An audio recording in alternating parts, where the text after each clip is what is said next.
Assalamualaikum warahmatullahi wabarakatuh. Salam sejahtera untuk kita semua. Oke, apa kabar teman-teman? Balik lagi sama gue Akbar Savio di Jurnal Suara. Di episode kali ini gue bareng sama wanita muda cantik gue, tapi berbahaya ya. Bareng sama Intan Syafrini Fazrianti. Bener gak sih nama lo nih? Nama lengkapnya ya? Keponya bagus banget sih. Ternyata riset gue berhasil ya. Oke. Semua orang bisa. Buat semua yang lagi dengerin, ini salah satu perempuan ya, orang Bogor ya.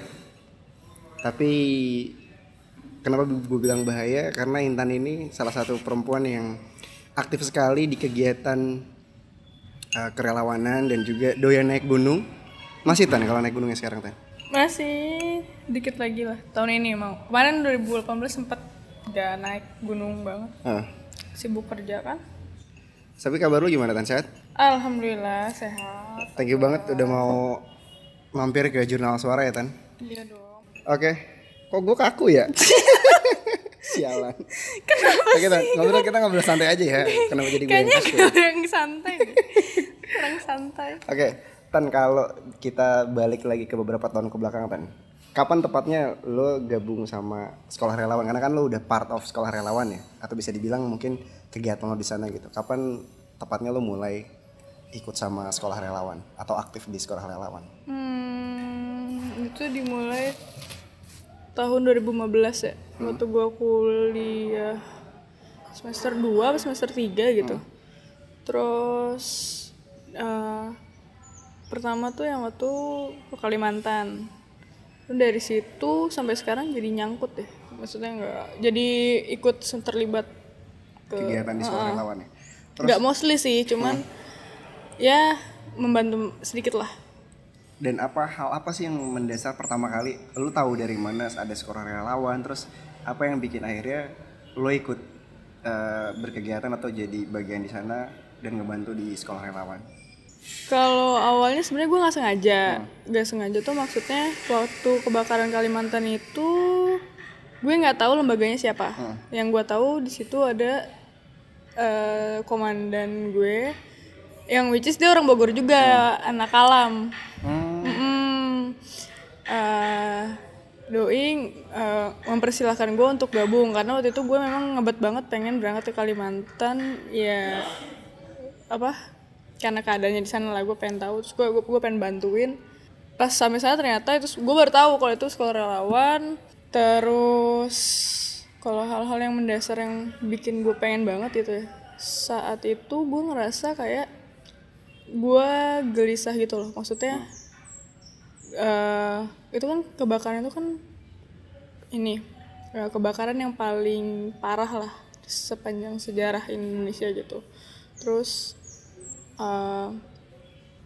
kadar oksigennya itu sampai 5% lagi. Nah gue tuh kayak mikir, gila gue di sini masih bisa nongki gitu kan, masih bisa hahi, tapi di sana buat nafas aja lu tinggal 5% lagi oksigen, sisanya lu ngehirup udara yang entah itu apa gitu. Itu yang mendasari gue banget saat itu.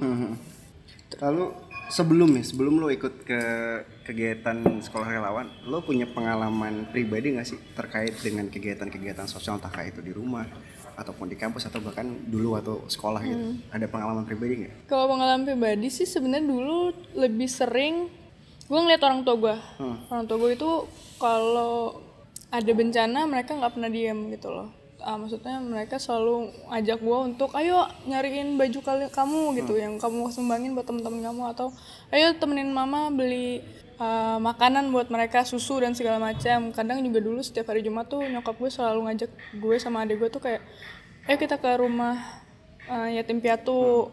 Jadi dari situ terus sempat gempa Jogja, gue sama anak Bogor juga dulu tuh sama Gema, terus anak-anak hardcore pada kita galang dana di ngadain kesenian di mana, Tugu Kujang. Terus dulu sempat juga sama teman-teman di Kalam ngajar sedikit sama anak-anak kecil di Sanggar Barudak ya. Jadi dari situ sih. Dari situ jadi mulai akhirnya ketemu sama sekolah relawan ya. Berarti itu pengalaman pribadi lu sebelum di sekolah relawan. Nah itu kan di tahun 2015 ya, yang Kalimantan itu kan lo tercatat sebagai perempuan satu-satunya ya, benar nggak sih? Satu-satunya ya? ya Sekolah di sekolah relawan ya? di sekolah relawan satu-satunya pokoknya sejajaran itu memang ya gue sendirian cewek terus kayak paling kecil gitu lah. Dan kenapa akhirnya lo memutuskan untuk berangkat Di sana. Yang tadi mungkin alasannya adalah kan usianya sudah 5% gitu. Tapi pasti kan perempuan gitu kan, orang tua dan keluarga pasti punya kayak semacam apa ya, pasti ngelarang mah iya ya gitu. Tapi apa yang pada akhirnya ya udah gue berangkat aja deh gitu, gue nekat buat berangkat ke sana gitu.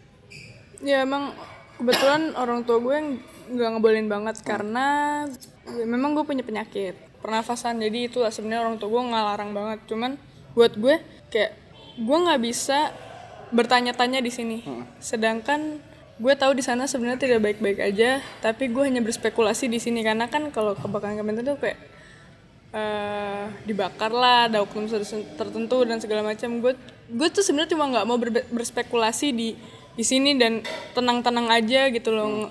Cuma ngelihat dari sosial media tuh gue ngerasa ini kayak gue nggak bisa nih duduk gini, gue harus kesana, gue harus nekat, gue harus beneran pengen tahu sebenarnya keadaannya media tuh jahat ngebesar-besarin apa memang realnya seperti itu. Itu sebenarnya kenapa gue senekat itu harus berangkat saat itu juga. Terus ya ternyata setelah pulang di luar perkiraan lah, maksudnya jadi gue sampai sana ternyata gue cewek sendiri lah, terus medannya juga ternyata tidak seperti yang gue bayangkan. Maksudnya gue tadinya kan gue harus mendokumentasikan aja kan, cuman sampai sana ternyata gue harus lebih sigap ya, bantuin masak, beresin pos, atau bantuin nyiramin si apinya, atau gue ikut bantuin ngerasain teman-teman pas bikin sumur bornya. Tapi seru sih, maksudnya gue nggak tahu kapan lagi bisa kayak gitu. Kalau lo lihat gitu pengalaman, mungkin sekarang kan udah kurang lebih mau 4 tahun ya. Lo punya pengalaman di di medan bencana gitu. Tapi kalau dari kegiatan pribadi lo nih, personality gitu, lo kuliah gitu kan, lo di kampus gitu, lo nggak pengen apa ngelihat kayak mungkin ya kita doyan nongkrong gitu kan, apalagi kan kita masih muda ya. Tapi kalau lo pribadi gitu, kalau lo mau komparasikan sama teman-teman yang lo lihat lingkungannya yang di sini lebih punya kehidupan yang baik gitu. Nah kalau di medan bencana kan punya karakteristik masing-masing ya kan. Sebenarnya pengalaman yang paling ngena buat lo gitu, kalau ngelihat dari korban-korban bencana ataupun ngelihat anak-anak kecil terutama ya korban bencana itu, yang paling ngebuat lo lebih berkaca lagi atas dari kegiatan lo yang ada di sini sama di medan bencana tuh apa sih, Tan? Gue bisa bilang gue itu orang yang gak begitu betah sama circle pertemanan. Bukan gak betah sih, maksudnya gue sering kayak dari satu pertemanan ini ke pertemanan yang lain gitu. Tapi di circle teman-teman relawan, gue mendapatkan sesuatu yang gak dari teman-teman gue lain dapatkan gitu. Gue lebih betah. Biasanya tuh gue orangnya kayak udah di sini bosen tuh kayak main sama temen yang lain. Yang di sekolah relawan tuh gak sama sekali. Karena gue ngelihat ketulusan dari setiap individunya gitu. Terus kalau turun ke medan bencana tuh yang kayak selalu bikin gue ngerasa ngefeel banget tuh, kadang mereka sebagai korban yang menyambut kita gitu. Kadang kayak di Lombok gitu, mereka yang jadi korban, tapi mereka yang kadang nge-treatment kitanya well banget gitu loh.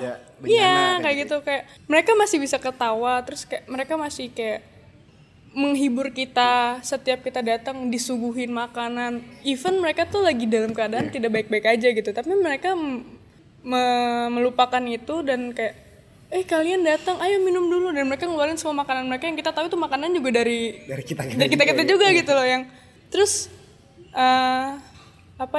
gue ngeliat juga kayak teman-teman relawan gue, kayak gue tau lah nggak semuanya teman-teman relawan gue datang dari orang yang berkecukupan gitu loh.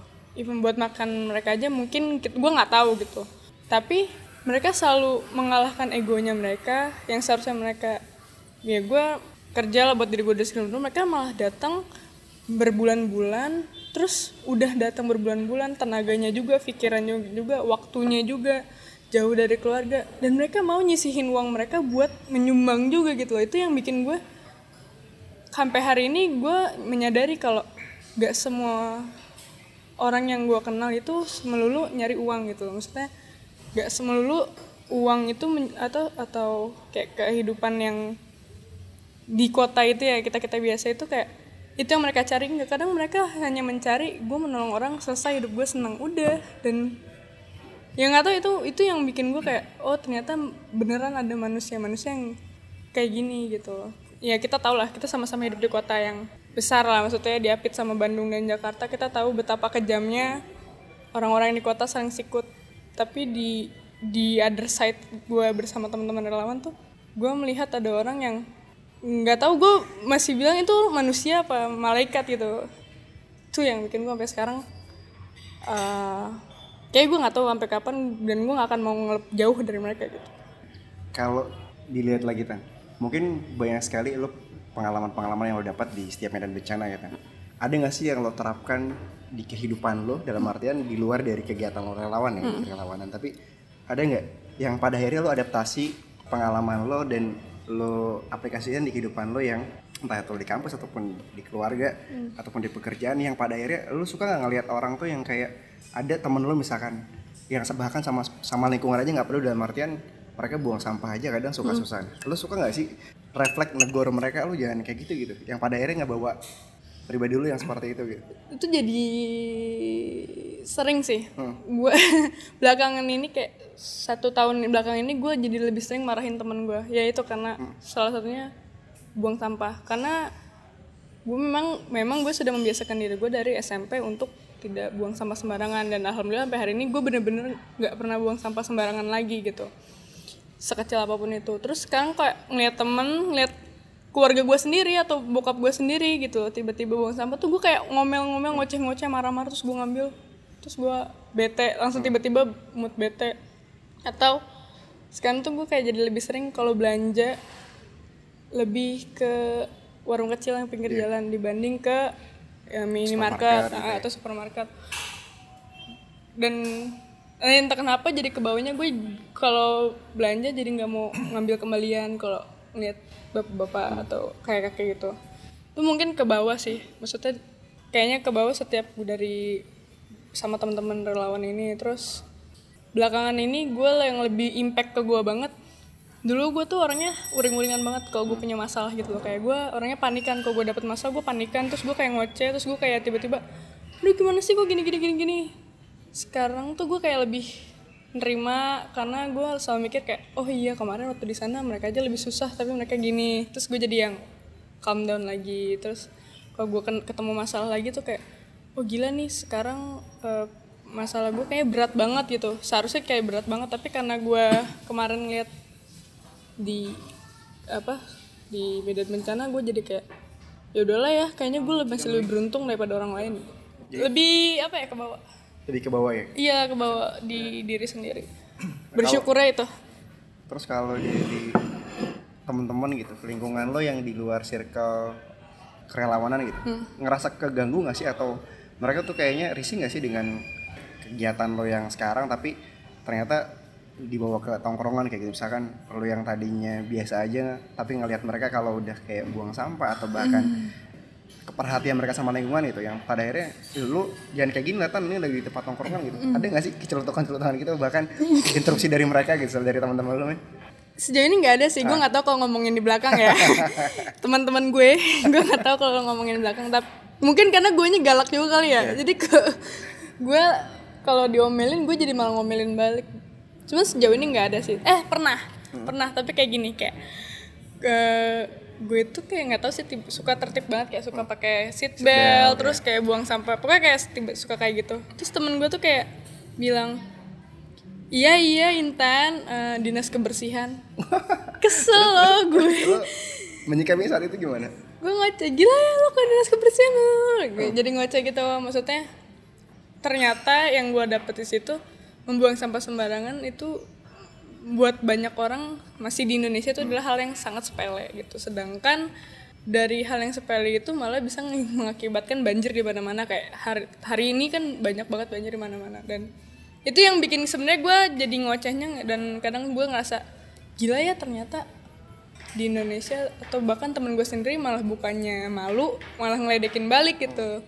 Seharusnya kan ketika lo ditegur gitu, lo malu gitu kan, diingetin. Toh gue juga ngasih jangan buang sampah sembarangan, aja bilang jangan buang sampah dari keluar mobil gitu. Cuma ngomong gitu doang, tapi dia malah ya Intan, lu dinas kesehatan, dinas kebersihan, kesel gak sih? Tapi lu nggak ngerasa keganggu ya, dalam artinya ya udah cuek aja. Nggak, bodo amat. Bodo Pokoknya gue kalau ya jangan sampai depan gue lah. Karena kalau nggak gue ngambil dan gue lemparin atau gue ngoceh-ngocehin. gitu. Oke, berarti ya memang bisa dibilang gitu. Ada beberapa teman-teman lo yang masih suka keganggu atau risih atau bahkan ngeledekin balik ya gitu.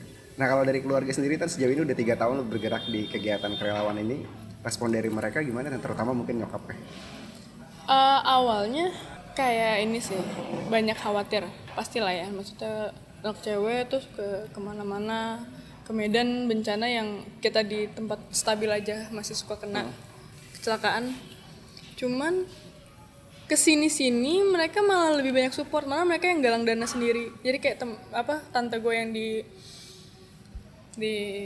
Subang itu pas gue bukan ke Palu sih, gue bantuin Palu lah dari Makassar. Tante gue bikin galang donasi sendiri di kotanya, terus akhirnya disumbangin juga. Terus yang gue ngerasa kayak, oh jadi keluarga gue juga akhirnya saling backup, yang di Jakarta juga nge-backupin butuh apa. Terus yang terakhir yang bikin gue terharu tuh nyokap gue sampai ikut ke Medan bencana. Ke waktu itu kemana? Selat Sunda. Oh yang di beberapa bulan kemarin. Oh nyokap sempet ikut? Nyokap ikut, jadi gue berdua sama nyokap ke Medan bencana, nyokap gue masakin. Jadi masakin buat relawan. Experience-nya pasti gokil. Beda banget sih, kayak gue, gila, maksudnya gue pas pulang dari, emang sebenarnya nyokap gue juga pengen lah kayak turun-turun, cuman kan beliau juga akhirnya menyadari, kasian ya teman-teman relawan kan kadang ya kalau dilihat makan aja susah kan, kadang aja susah, makan lupa kan, itu kita nggak pernah yang kesalahannya teman-teman relawan tuh kita nggak pernah mikirin diri sendiri, jadinya suka kelupaan, makannya lebih kelupaan, pada mengutamakan orang lain. Selalu Udahlah ini dulu selesain. Nah, nyokap gue ngerasa dari situ kayak ya udah deh kalian kesana, mama ngalah, mama masakin kalian. Akhirnya tuh ya, terus nyokap gue masakinnya masakan Sunda boy, maksudnya kayak lalapan, pasti jarang banget lalapan, terus kayak sambel, ya kita dapat itu mungkin di warteg, tapi kan feelnya beda ya kalau ibu-ibu yang masak kan gimana sih powernya. Terus kayak bikin ikan asin, nasinya masih anget. Teman-teman gue tuh yang gue seneng pas teman-teman gue capek capek terus balik ke base camp, semua makanan selalu habis karena nyokap gue selalu masakin mereka tepat waktu, pas jam siang, malam, pagi. So gue ngerasa kayak anjir, terus dan teman-teman kayak next nyokap lu wajib banget ikut gitu karena kebayang gak sih, kita tuh sebenarnya suka jarang makan bukan karena kita mengabaikan kesehatan kita, karena udah terlalu capek kadang. Capek banget kayak makan udah dingin gitu, aduh udah gue nggak mau makan. Nah pas ada nyokap gue tuh semua kayak seneng, terus di situ gue ngerasa kayak anjir ini support dari nyokap gue ternyata sebesar ini, dan bokap gue juga ngebiarin gue gitu. Yang gue bersyukur sih sejauh itu, gue bersyukur kalau keluarga gue sangat welcome banget dan merelakan anak ceweknya gitu berkelana ke sana. Jadi mohon maaf, jadi bisa dibilang karena bentukan keluarga itu juga dari nyokap sama bokap juga rajin ngebantu yatim piatu, lingkungan, dan pada akhirnya lo besar di kegiatan sekarang yang mungkin orang tua juga berkaca ya mungkin inilah hasil apa yang sudah diberikan di keluarga ya Tane. Terus kalau dari waktu sama Awkarin lo ikut nggak men? Karena sempat viral juga kan ya. Gue ngeliat beberapa artikel Awkarin pakai baju sekolah relawan. Nah saat itu ada nggak men waktu lo di Palu kan? Gue nggak ikut. Jujur ke Palu tuh ke Palu gue nggak ngebantuin langsung turun ke Palu sebenarnya, karena memang satu dan lain hal keadaan pekerjaan gue parah banget. Tapi gue bantuin cuma sampai Makassar waktu itu, ngebantuin kayak logistiknya dikirim, karena kan Palu tuh paling berat ya, maksudnya berat ini tuh ya, medan kesananya, berat susah. Kesananya kemarin tuh sempat banyak keputus, jadi gue banyak bantunya dari Makassar kemarin. Tapi sempat tahu ya Awkarin? Tahu, itu hebohnya. Sempat datang ke base camp sekolah relawan berarti dia? Iya, sampai pas Awkarin itu datang. Itu teman-teman relawan tuh berkahnya kebanjiran makanan boy. Karena fansnya banyak, dalam keadaan yang gue heran tuh dalam keadaan parah banget itu loh. Dalam keadaan bencana, fansnya tuh kayak datang ngasihin kue bolu. Jadi akhirnya kebawa ke base camp. Iya, kenyang. Alhamdulillah ya, Karin datang lagi ntar. Kalau dari kurang lebih udah 3 tahun lo tergabung dan tergerak di sekolah relawan gitu, lo nggak kepengen jadi Karin gitu, maksudnya jadi YouTuber gitu kan gitu, karena mengingat lo kan muda gitu ya, cantik, lo nggak pengen jadi selebgram gitu, lo nggak pengen jadi YouTuber gitu? Gue jadi selebgram ya. Aduh, sebenarnya kayak banyak yang nyuruh gitu kan. Cuman gue kayak, aduh kayak gue nggak bisa gitu loh. Nggak tahu. Ngerasa aneh aja. Cuman kadang gue kepikiran sih kayak, sebenarnya gue kayak kepikiran apa gue jadiin aja sekalian gitu ya. Maksudnya gini, karena gue ngeliat gini sisi kayak Karin atau influencer lain yang bareng sama sekolah relawan, mereka punya power untuk menggerakkan followersnya, membantu orang gitu loh. Dan sebenarnya jauh di lubuk hati gue kayak apa gue harus kayak gitu juga ya. Maksudnya sekalian nih gue kemarin kan sempet diliput juga sama ini, apa gue sekalian aja kayak gitu. Terus ketika followers gue MM-an misalnya atau ratusan, gue jadi endorser enggak ya. gue jadi gue bisa menggerakkan mereka gitu. Jadi gue bisa menggerakkan mereka untuk satu hal kebaikan. Cuman gue nggak tahu gimana memulainya. Ada masukan nggak teman-teman sekalian? Terus tapi kalau misalkan itu nih salah nggak sih, atau kita ada etikanya nggak sih kalau dari dalam, kemarin kan di waktu di Selat Sunda banyak sekali berita-berita yang orang-orang ketika datang ke sana malah selfie ya gitu. Nah kalau misalkan gini, ternyata ada jalannya misalkan ya udah Tan lu nge-vlog aja di tempat bencana, itu salah nggak sih? Ada ini sendiri nggak sih, men? Ada etikanya nggak sih kalau kayak gitu? Sebenarnya ada etikanya. Kalau gue menyikapinya seperti ini, nggak ada yang salah sama sosial media. Yang salah adalah cara kita menanggapinya. Yang kemarin, masalah yang kemarin sampai ramai itu di Banten itu, parahnya mereka tidak pakai pengaman, nggak punya knowledge apapun di media di dunia bencana, tapi mereka datang. Dan yang gue denger tuh ada yang datang nggak bawa bantuan sama sekali, cuma buat selfie doang. Ada yang sampai segitunya gitu lah maksudnya. Nah kalau kita menyikapinya dari sisi lain, oke, gue juga misalnya gue sama temen-temen gue juga ngevlog segala macam, tapi kita menggunakan sosial media ini malah untuk mengedukasi. Sebenarnya gue pengennya ke arah sana. Gue kenapa orang-orang selalu bilang Ria lu ya sebenarnya sampai sejauh ini selalu ada aja lah kayak ngechat gue tuh kayak, Intan ngapain sih nolong orang di pos-pos gitu. Gue sih sejauh ini bodo amat gitu ya, karena gue pengen ngasih tahu kalau menggunakan sosial media gue untuk ngasih tahu kita tuh sebenarnya ada di dunia, di negara yang dikepung sama bencana. Terus menghadapinya itu bukan dengan melawan, maksudnya dengan kayak kita nggak suka lah, kita sebenarnya kalau bahasanya kayak kita harus bersahabat sebenarnya sama bencana, karena mau gimana pun itu bencana ada di mana-mana gitu dan kapanpun. Satu tuh edukasinya tuh harus udah mulai diterapkan dari sekarang. Makanya teman-teman SR tuh untungnya anak-anak muda semua, akhirnya kita tuh selalu ngegembar-gemborin kalau di media sosial kita kalau ada bencana, satu berdonasinya seperti apa, dua perlakuannya seperti apa, sikap siapnya seperti apa, bajunya kayak gimana, terus ngelihat bencananya tuh kalau tsunami kita harusnya ngapain, kalau gempa itu kita donasinya apa. Itu kan sebenarnya hal kecil tapi nggak banyak orang tahu, sedangkan kita wajib tahu gitu. Buat gue sih sah, tergantung kita menginformasikannya seperti apa. Kemarin kan yang self itu kan ibu-ibu nggak pakai helm, pakai sendal, apa udah gitu ada di atas puing-puing yang kita nggak tahu di atas puing itu mungkin bekas mayat dan ada virusnya kan, kita nggak tahu. Nah itu yang jadinya blunder gitu. Akhirnya yang disalahkan adalah sosial medianya, bukan maksudnya etikanya itu. Padahal sebenarnya kita bisa memanfaatkan sosial media kita sendiri untuk mengedukasi. Sebenarnya sah-sah aja sih, asal ya jangan muka mayat terus lo shot misalnya, atau orang lagi sedih, lagi nangis-nangis terus lo shot tanpa minta izin misalnya, itu kan baru melanggar etika dari bersosial medianya. Berarti fix ya akan jadi vlogger. Nggak tahu sih Pak, tapi sedih juga sih Pak, nggak mau ribut Pak. Ya. tapi sempat kepikiran ya tanda pengen nih. Ya gue kepikiran itu mungkin kalau misalnya memang akhirnya gue bisa menggerakkan karena gue ngeliat oke lah, terlepas dari kita ngeliat gue jadi bahasa Okarnya tapi gue menjadikan dia sampel gitu, terlepas dari masalah dia yang dulu bad girls banget, sekarang lihat dalam dia sekali ngomong 500-600 juta iya. Dan akhirnya dan 600 juta itu menyumbang ke sekolah relawan dan jadi hampir berapa puluh perahu, dan dari berapa puluh perahu itu kan bisa menghidupi berapa orang. Maksud gue itu sih, maksudnya gue ngeliat ke sana. Sisi manfaatnya ya. Iya, kayaknya itu bisa menggrab orang untuk tapi saat ini lu belum ada pikiran mau ngapain ya? Belum, Mak. Gue bingung.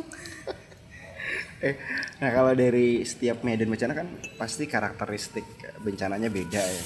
Treatment dari ya kalau tadi lu bilang gempa kayak gimana, tsunami kayak gimana gitu. Kalau dari lu pribadi kan medan yang paling berat yang pernah lo dapat atau lo hadapin sepengalaman lo di sekolah relawan di bencana yang mana kan? Yang pada akhirnya lo oh gila ini susah banget nih gitu. Kalau gue pribadi sih karena gue nggak di tim evakuasi ya. Jadi gue belum tahu banget. Cuman yang gue dengar katanya Palu paling parah. Cuman kalau masalah berat gak berat sebenarnya gue malah lebih ngerasain Banten sih. Banten. Dengan akses sebenarnya, bukan karena masalah tsunami-nya berat tuh. Enggak, tapi kan aksesnya itu susah ditempuh. Jauh dibanding Lombok malah lebih bagus Lombok aksesnya. Kalau kemarin tuh Banten tuh aksesnya udah tempatnya jauh. Kalau jalan bagus aja kesana sejam, ini jadi 2 jam, pulang perginya jadi 4 jam itu, dan belum di sananya lagi. Gue ngerasa kayak selama ini hanya berat di akses. Karena gue bukan tim evakuasi, jadi gue nggak tahu standar beratnya evakuasi itu kayak gimana. Kalau buat gue ya kemarin itu doang, karena aksesnya itu bener-bener kayak udah naik mobil double cabin aja kerasa banget sakit badannya gitu. Kuat banget tapi ya Tanya.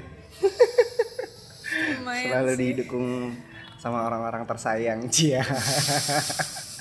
Ya kalau experience yang paling menurut lu paling priceless itu di mana Tanya, paling berharga banget? Wah ini gokil, lu gua gak pernah dapat lagi nih dimanapun pengalaman kayak gini. Lombok sih. Kenapa tuh? Gak tau, gue ngerasa orang Lombok tuh kuat, terus mereka tuh nerima, hatinya lapang dengan keadaan bencananya. Terus gue baru kemarin gue Lombok 3 kali bolak-balik lah.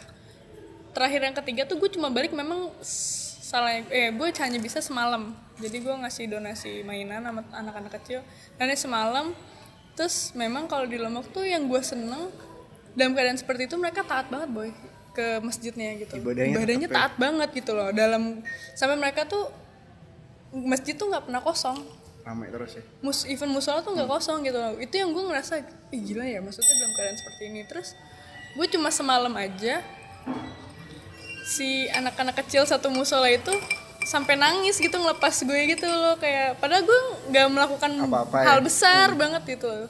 Dan gue nggak kayak seminggu kayak teman-teman gue yang kan sebulan 2 bulan kayak, karena memang gue sempatnya cuma sehari doang. Terus mereka tuh kayak nangis sesegukan, terus mereka tuh nggak mau ngeliat mata gue gitu loh, kayak drama banget. Tapi gue yang anjir. Dan sampai pulang pun orang-orangnya tuh masih nelfonin gitu loh, kayak kapan kamu kesini lagi. Terus pas gue kemarin juga sempet ke Senaru, kaki Gunung Rinjani tuh kayak gue bilang, Bu indah banget ya tempat ibu, kampung ibu gitu di bawah kaki Rinjani. Iya tapi gue merinding. Sekarang kampung saya lagi rusak, lagi jelek. Cuman kami insya Allah siap buat bangkit lagi. Padahal maksudnya masih anyar banget lah. Terus kami siap buat bangkit lagi. Nanti kalau bangkit lagi saya janji kamu kalau misalnya kesini nggak usah nginap di tempat orang, tidur di tempat saya. Padahal aduh gila gue yang ini orang lagi kena musibah ya, tapi dia udah mikir ke depan. Terus ke depannya tuh kayak nanti kamu kalau kesini lagi tidur aja di rumah saya. Padahal yang gue kasih, maksudnya gue sama sekolah relawan bawah tuh bukan hal yang besar gitu loh, tapi mereka memaknain itu sangat dalam. Dan ya udah gue kena bencana ya memang itu udah takdir Tuhan, jadi gue ngapain harus marah sama Tuhan. Itu yang gue ngerasa Lombok tuh berarti banget, dan gue belajar banyak banget, salah satunya adalah ikhlas di Lombok gitu. Ya gitulah, gue nggak bisa ngomong lagi kalau udah ngomongin Lombok. Kalau ngelihat perubahan dari kehidupan lo, dari pribadi, dari personal itu lo Tan, sebelum lo aktif di kegiatan kerelawanan sampai saat ini nih Tan, apa yang lo rasain tahu ada spiritual atau mungkin lo lebih kepada apa ya, lo lebih peduli lagi kepada orang-orang yang mungkin bahkan lo nggak kenal tapi lo punya rasa kepedulian itu, ada hal-hal yang lo rasa berubah yang sangat-sangat signifikan di Tan di kehidupan pribadi lo gitu? Apa ya, gue sekarang nggak begitu pemarah ya. Nggak, mungkin gue lebih mudah untuk ikhlas kayaknya sekarang. Jadi itu lebih mudah untuk ikhlas? Iya, gue jadi lebih mudah buat ikhlas, sama gue lebih kalau gue ada masalah sebesar apapun gue lebih bisa memaknainya, ya udahlah orang lain lebih susah gitu. Gue jadi udahlah orang lain lebih susah, terus kayak gue lebih gampang buat sekarang tuh ya udah ikhlas aja. Ada masalah apa, terus gue kehilangan apa, kayak apapun itu gue sekarang lebih gampang aja gitu, karena gue selalu mikirnya mereka aja bisa, masa gue yang masih tidurnya bagus, rumah masih di kota, makan masih enak, masa gue ngeluh gitu. Gue akhirnya sekarang jadi lebih seperti itu. Nah, kalau dari pendekatan lo sendiri Tan untuk lebih orang lebih familiar lagi sama kegiatan-kegiatan seperti ini gitu, ada nggak sih men kegiatan lo di luar pekerjaan atau di luar dari SR gitu buat lo tuh untuk lebih kepada mengajak teman-teman lo, ayo dong gitu, ikut sama gue gitu, atau lo lebih kepada membiarkan orang ya udah sih biarin dia sadar sendiri gitu? Kalau gue nggak pernah ngajak sih, bukan karena gue nggak mau, karena nggak tahu ya, gue nggak mau kayak ayo dong lo, nggak mau. Cuman gue lebih banyak di Instastories gue, kalau teman-teman gue pasti tahu, gue pasti setiap ada apa-apa gue pasti langsung post di Instastories gue, dan dari situ trustnya teman-teman gue ketika gue lagi turun malah jadi ini apa, jadi buat nyumbang tuh jadi lebih tinggi. Alhamdulillah ya, makin gue ngeliatin kayak dari pas Lombok, Palu, sama Banten kemarin dalam sehari gue ngepost, mereka tuh kayak ayo gue harus bantuin apa gitu loh. Padahal gue nggak pernah ngajak mereka, tapi memang setiap ada kegiatan sekecil apapun di sekolah relawan, gue tuh sama sekolah relawan gue selalu kayak ngepost kayak Instastories gitu loh. Gue pengen ngasih tahu ke mereka ini loh sebenarnya keadaannya, terus secara real ya, nggak yang direka-reka.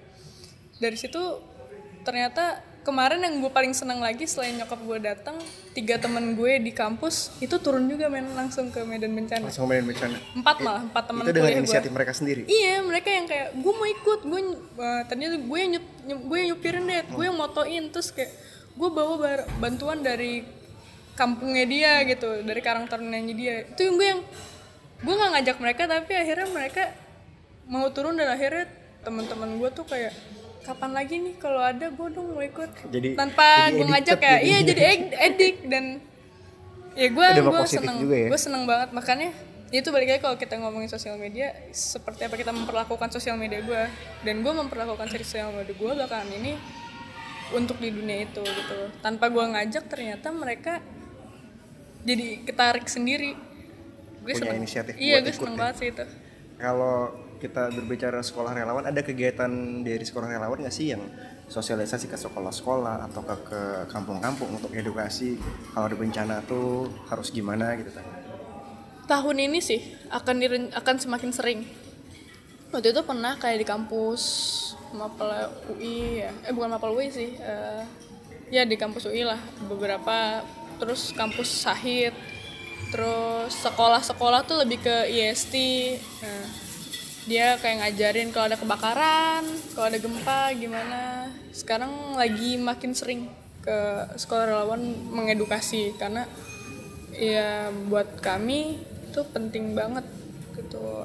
Kayak kita sebenarnya nih di Bogor aja itu kalau kita mau tahu, kita seharusnya harus sudah bersiap. Karena ada Gunung Salak di sini gitu. Dan beberapa minggu terakhir pun ada gempa di Sukabumi yang sampai ke Citerap sih. Ke Citerap juga sampai ke rumah gue gitu. Karena mungkin kalau dilihat dari Bogor sendiri ya, karena kan sekolah relawan gue tahu basisnya di Depok ya. Kegiatannya kan berbasisnya di Depok ya basecampnya. Kalau di sini pun saya masih sedikit banget komunitas-komunitas yang peduli terhadap menyikapi sebuah bencana tuh kayak gimana kayak gitu. Berarti untuk tahun ini rencananya akan lebih diseringkan lagi Iya. untuk edukasinya. Rencananya sih insya Allah tahun ini akan lebih sering mengedukasi masyarakat. Bukan karena kita lebih pintar, tapi ini harus di-share. Kalau enggak, mau sampai kapan jumlah korban terus meningkat gitu loh. Kejadian yang di Selat Sunda harusnya adalah tamparan besar buat Indonesia dan pemerintah gitu. Kalau kita sangat amat gagap dalam menangani bencana. Bahkan kemarin kan isunya, ya sorry BMKG akhirnya salah. Itu kan fatal.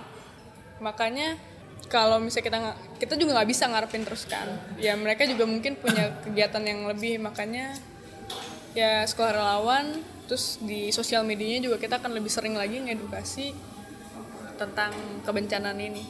Karena dampaknya kan bisa dibilang dampaknya buruk kalau edukasi nggak nyampe dengan sangat baik, karena yang di Banten itu kan nama alat deteksinya nggak ada ya, terus gedung buat evakuasi juga malah jadi tempat nongkrong dan tempat-tempat. Iya, terus sama ini sih, sama yang paling penting adalah edukasi berdonasi. Orang tuh masih, ini gue boleh ngomong di sini ya sekalian apa. Ya, maksudnya orang tuh kadang berdonasi selalu lupa apa yang dibutuhkan sama korban. Kita selalu memframing korban butuh sesuatu sesuai sudut pandang kita. Jadi yang dikasih adalah itu aja. Kayak baju bekas, terus susu lah, apalah, itu yang menurut kita nih kayak orang butuh, tapi kan belum tentu dari dia butuh nggak sih nih barang, akhirnya kan nggak kepake. Yang paling parah kemarin tuh waktu sampai gua ke Lampung, sepanjang jalan adalah sampah baju bekas. Oke. Dan sampai hari ini, sorry tuh saya semua masih banyak teman-teman gue yang butuh baju bekas gak. Lu sebenarnya mau ngasih itu baju bekas, apa lu mau beresin lemari lu dari baju bekas? itu yang gue pertanyakan. Terus makanya kalau relawan juga akhirnya sering banget mengedukasi kita selalu kayak gini, kita nggak terima baju bekas dan mie instan, itu nggak terima. Karena kenapa, kalau pada nanya kenapa mie instan itu nggak diterima, selama ini kan orang tua kita bilang jangan banyak-banyak makan mie. Mereka dalam keadaan susah, rumah nggak ada, badan lagi nggak fit, lu ngasih mie instan terus-terusan, apa itu lambung nggak pecah? Kita aja yang sehat sakit, terus lu tega ngasih mie instan berdus-dus buat mereka. Terus mereka tiap hari, anak kecil harus makan mie instan. Enggak toh, maksudnya kita harusnya juga memanusiakan mereka sebagai korban gitu. Meskipun mereka korban, bukan berarti derajat mereka kan lebih rendah dari kita. Itu yang kurang juga edukasinya, yang gue sedih. Kemarin tuh parah banget, sampai gue denger di Lampung ini sampai satu kelas SD itu isinya baju bekas doang. Kelas? Iya, satu kelas SD. Terus pas anak SD-nya mau sekolah, kita bingung itu baju mau kemanain. Kebayang gak, Mam? Iya. Terus siapa yang mau sortir? Orang nyortir baju juga capek kan? Maksudnya, kita kadang suka gini juga, kita misalnya ada relawan, tapi kan kita relawan bukan buat nyortir baju. Maksudnya, kita juga relawan punya misi sendiri gitu masing-masing, apa yang mau fokus kita dikerjakan. Tapi kalau kita harus lagi-lagi nyortir baju, terus kayak yang gue sedih tuh kayak kadang baju ada robek, terus kancingnya copot, mau ngapain ngasih kayak gitu kan? Warga juga nggak mau kan? Nah, tuh. Terus yang kedua, masalah donasi, orang tuh suka fokusnya donasi tuh sama di awal emergency doang. Jadi kan kalau emergency tuh pasti ada 2 minggu masa tenggang emergency lah. Tapi lupa kalau recovery itu penting. Jadi akhirnya ketika udah 2 minggu udah aja kayak itu korban gak butuh lagi. Makanya di sekolah relawan tuh ada yang namanya masa recovery. Pas masa recovery tuh kita lebih kayak ngasih kail dibanding ikan. Kayak kemarin tuh masa recovery tuh kita berat galang dananya, karena orang udah mikir, kemarin kan gue udah ngasih makanan gitu loh. Kemarin kan gue udah ngasih udah sumbang duit. Tapi lupa kalau masa recovery itu lebih panjang lagi. Nah itu, dan gue nggak sampai hari ini nggak ada sih yang bener-bener fokus buat ngasih tahu itu gitu loh. Akhirnya sayang kan uang yang udah dikasih atau donasi yang udah dikasih kadang jadi busuk atau kadang jadi nggak kepake. Itu kan kadang lagi yang lebih parah donasi yang kita kasih berupa barang dan itu tidak tepat guna disalahgunakan sama korban yang oknum-oknum yang gak jelas. Kemarin tuh sempet sampai yang dijual lagi, terus digali, ditimbun, karena kebanyakan orang tuh ngasih sabun, ngasih ini segala macam. Akhirnya kan ya mereka juga kan pakai sabun gak tiap hari ganti-ganti kan. Nah itu yang pentingnya edukasi. Pentingnya edukasi bencana sama donasi gitu. Kalau lu diminta gitu kan datang ke sekolah-sekolah gitu, ini berbicara bukan di SR ya, misalkan ada yang kenal sama lo tapi minta lo buat ayo dong datang ke tempat gua atau datang ke kampung gua buat ngasih edukasi, ini lo ada pengalaman itu nggak, atau lo akan senang hati nggak sih untuk menyampaikan hal itu gitu? Sejauh ini sih gue nggak pernah ada yang kayak manggil gue khusus untuk itu, karena gue juga sebenarnya kayak masih pantas gaya gue. Cuman kalau ada pun gue dengan senang hati akan datang dan ngasih tahu sedikit lah. Toh sampai hari ini pun gue harus datang ke suatu tempat itu. Setiap gue nongkrong sama teman gue nyeritain ini tuh gue cerita yang kayak tadi tuh udah kayak berkali-kali ke beberapa teman gue. Berharap teman gue ini akan menyampaikan lagi ke temannya dan itu terus jadi efek domino. Ya kalau ada lagi sih gue pengen lah. Kalau emang ada yang mau ngundang gitu atau minta bantuan kayak kasih tahu di sekolah, gue mau banget. Kalau dari tempat tinggal deh, di luar dari keluarga ya, kalau dari tetangga-tetangga gitu, ketika ngelihat lo, tahu lo gitu, ketika balik ada sesuatu yang jadi ini nggak sih, jadi menarik nggak sih dari sikap-sikap dari tetangga atau misalkan dari ketua RT? Mbak Intan, boleh dong nanti kasih kasih arahan kayak gitu. Kemarin sempet sih kayak tetangga gue, tapi kan karena gue jarang di rumah ya, jadi tetangga gue cuma dikit yang gue kenal. Mereka sih kayak nanya, ngapain sih kamu anak cewek kesana, ya ampun, udah enak di sini, gitu. Terus gue yang kayak ngasih tahu ke mereka, terus emang kayak gimana kalau misalnya ada bencana tuh kita harus gimana? Gue kayak ngasih tau lah kalau misalnya nanti nanti tante mau ngasih donasi lagi, karena kan mereka sudah bilang kemana aku juga ngirim kok sekampung se-RT gitu. Terus aku kayak ngasih tau kayak ya itu tolong dong tante jangan ngasih ini lagi lah, instan lagi, ngasihnya ini aja yang lain, kentang Mustafa kayak atau apa kayak yang tante bisa bikin. Akhirnya mereka ngerti. Terus yang kemarin sempet pas terakhir ngirim, mereka akhirnya kan ini cepet ya, Lombok Palu, pas Lombok Palu mereka masih ngirim instan, masih ngirim baju bekas. Nah pas saat Sunda karena gue sering kayak ngoceh gitu, mereka jadi ngirimnya kemarin kentang Mustafa, ada impact lah dikit. Kentang Mustafa itu apa nih Teh? Itu loh kentang yang kering itu. Yang kalau pakai nasi anget. Iya. Itu. Oh, namanya kentang Mustafa. Itu kentang Mustafa, boy. Iya. Oh, yang pada akhirnya ada impact ya setelah. Ada impact dikit lah. Lo nyerocos ngomel ya. Iya. Ada perubahan nih. Ada. Jadi kemarin tante udah nggak ngirim lagi mie instan gitu. Iya. Itu sering banget loh, boy, kayak mie instan tuh kayak favorit banget orang tuh. Bahkan instansi besar mereka ada mau juga, ya? Ngasih itu gitu loh. Kalau gue sih suka yang menyayangkan ya, kayak temen-temen gue juga kayak aduh apa sih kok ini lagi gitu. Oke.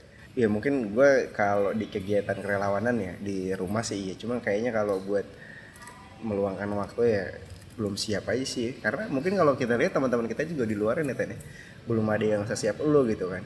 Dan perempuan terutama gitu kan, kalau kita lihat perempuan sekarang mereka lebih peduli sama make up gitu. Wah, lipstick gue, alis gue kurang oke nih kayak gitu. Kalau lo mungkin ngelihatnya ya udah sih cuek aja gitu kan Tan ya.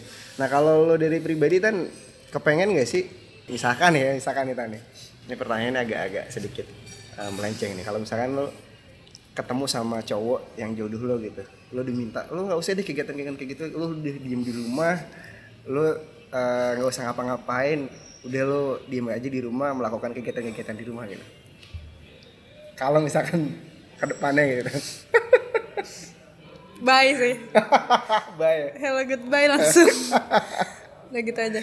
Sekian. Oke. Lokasi terakhir berarti kemarin ke Selat Sunda ya Tan.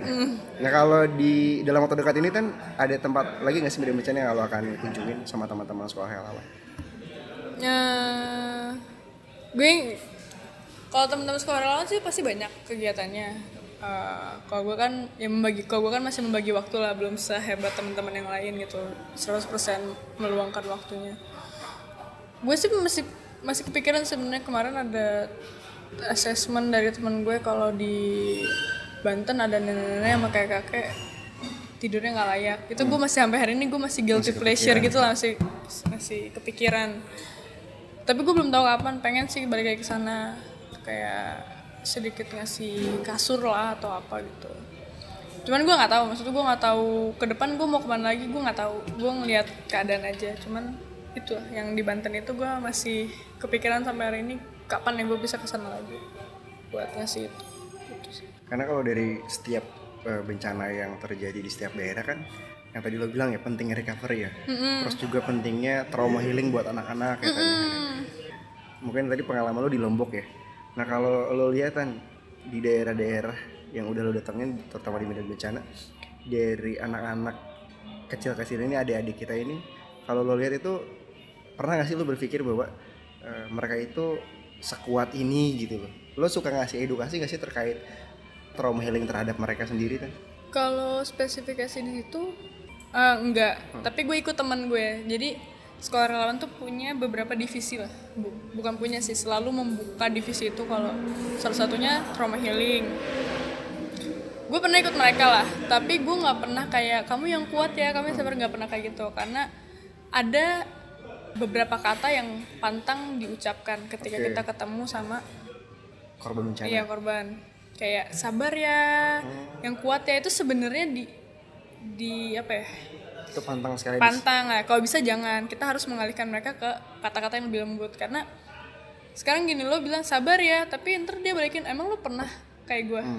Lo nggak tahu kan. Makanya gue lebih sering kalau ketemu sama anak kecil, gue nggak pernah ngobrolin keadaan mereka, tapi gue ngajak mereka main. Akhirnya mereka kayak happy sendiri gitu, lupa.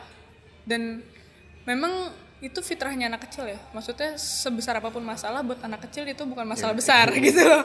Paling ya mereka sedihnya bukan karena, kalau yang tua-tua kan aduh gue besok makan apa nih besok. Kalau anak kecil kan paling ya rumahku nggak ada, paling gitu sedih kan ya. Misalnya kalau emang paling parah lagi ya bapak aku nggak ada atau ibu aku nggak ada.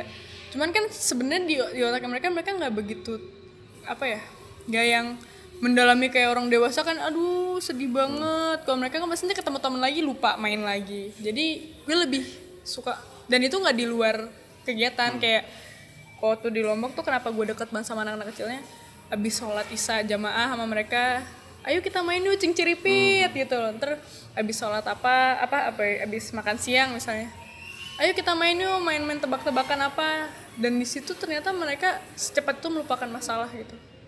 Jadi ya gue nggak punya spesifikasi, tapi gue selalu meluangkan waktu untuk mereka, sama anak kecil ya terutama, tanpa gue harus bilang kayak kamu sabar ya, kamu nggak kayak gitu. Ini pelajaran juga nih sih buat gue ternyata. Baru tahu karena nggak boleh, bahkan itu yang sabar ya, itu udah template sih ya sebenarnya buat orang-orang ya. Tapi paling gini, semangat ya bu, tapi dengan muka yang cheers ya, yang cheers benar-benar banget semangat juga ya. gitu. Dan jangan salah lo, jadi relawan tuh lo nggak boleh nangis. Tapi lu pernah? Gue sebenarnya gue paling sering, anaknya cengeng banget, gue cengeng banget. Tapi gue nggak. Yang lucu tuh waktu di Lombok gue ngobrol, terus mereka tuh happy. Jadi gue terharunya nih ibu-ibu masih happy, padahal tidur aja susah gitu maksud gue. Tapi gue jadi kayak terharu kan, terus gue pengen nangis, tapi gue kayak enggak bu, kayak senyum. Baru 3 langkah keluar dari tendanya, terus gue yang gitu, terus gue yang emang nggak boleh. Semua komandan gue tuh kayak lo nggak boleh nangis di depan korban, lo nggak boleh baper gitu. Karena kita harus netral, kita nggak boleh baper kayak yang dia nangis kita ikut nangis, gimana kita mau inin dia.